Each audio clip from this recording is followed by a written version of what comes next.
Bienvenue sur Salade de crabe, le podcast qui vous apporte des témoignages, des réponses et des conseils sur le parcours des cancers du sein et du poumon. Je m'appelle Françoise Boudet, j'ai 63 ans et en 2022, j'ai vaincu 2 cancers du sein et 1 cancer du poumon. Dans cette seconde saison, je vais exceptionnellement changer de présentation car je réponds ce mois-ci à un défi repris par de nombreux podcasteurs francophones partout dans le monde. Faire chaque jour un épisode sur un thème différent et je vous mets au défi de le découvrir.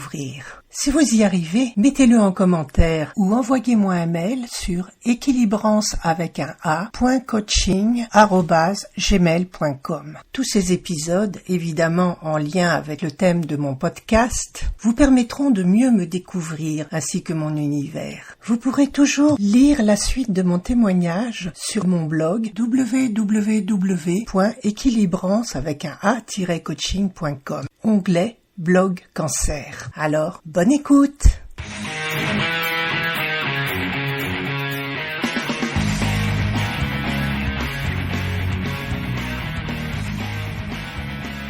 Aujourd'hui, nous sommes le 1er janvier 2023 et à l'heure où beaucoup font le point sur l'année 2022 ou alors prendront de bonnes résolutions, eh bien moi je me contente de célébrer la vie, célébrer l'amour, célébrer la santé surtout, parce que certains d'entre vous savent qu'il y a un petit peu plus d'une semaine, j'ai appris que les cancers c'était fini. Après 9 mois passés en 2022 pour subir, vivre et vaincre 3 cancers différents, avoir 3 opérations, une série de radiothérapies, eh bien, tout s'arrête. Évidemment, j'aurai d'autres examens, je continuerai l'hormonothérapie, mais je peux envisager de reprendre une vie normale. Et quand on vient de passer plusieurs mois à être pris en charge totalement, à se rendre compte que notre vie ne nous appartient plus du tout, eh bien, ça fait un sacré choc. On revient dans la vie, la vraie vie, celle sur laquelle nous pouvons avoir un petit peu de contrôle, où nous pouvons prévoir, voire à plus long terme.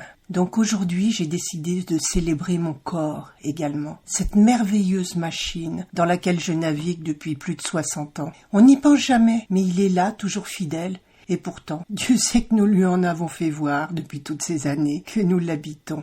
Et je célèbre l'espoir aussi, car tant qu'il y a de la vie, il y a de l'espoir. Et il y a tellement de personnes à qui l'on a annoncé de mauvais diagnostics et qui se retrouvent toujours là, bien vivantes et souvent en bonne santé plusieurs années après. Bref, je célèbre la vie tout simplement et j'en savoure chaque moment et j'espère qu'il en est de même pour vous.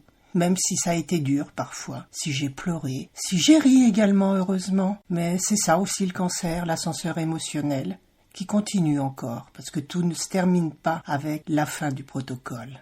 Et surtout, je me rappelle de savourer chaque petit bonheur que la vie met sur notre chemin. Car le bonheur, c'est ça, ce n'est pas une grande chose après laquelle courir, c'est simplement choisir le bonheur, choisir de voir tout ce qui est beau dans notre vie, choisir de le savourer, de le vivre, tout simplement. De faire d'un instant une éternité que nous vivrons pleinement. Et le bonheur, en fin de compte, c'est ça. Se remplir de tous ces petits moments qui font notre joie, qui font que la vie mérite d'être vécue, même si parfois on en doute, ou qu'on n'en voit pas l'issue favorable. Mais on ne sait pas de quoi demain sera fait, donc à quoi bon s'en faire? Cela peut être le meilleur ou le pire. Alors célébrons simplement tout ce que nous avons. Et c'est déjà tellement la vie. Et le partage. Et je célèbre toutes les amies que je me suis faites au travers de ces podcasts, au travers de tous ces posts que j'ai écrits, de ces groupes, de cette page que j'ai créée sur Facebook. Tous ces retours enthousiasmants, toutes ces aides que j'ai reçues également.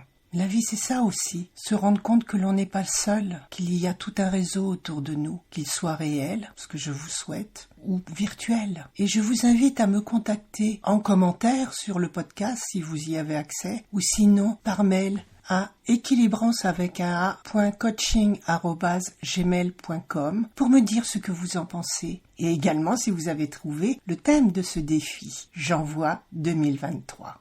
Sur ce, je vous souhaite une très belle année 2023, pleine de rire, de joie, de bonheur et bien évidemment de santé. Vous n'êtes pas seul.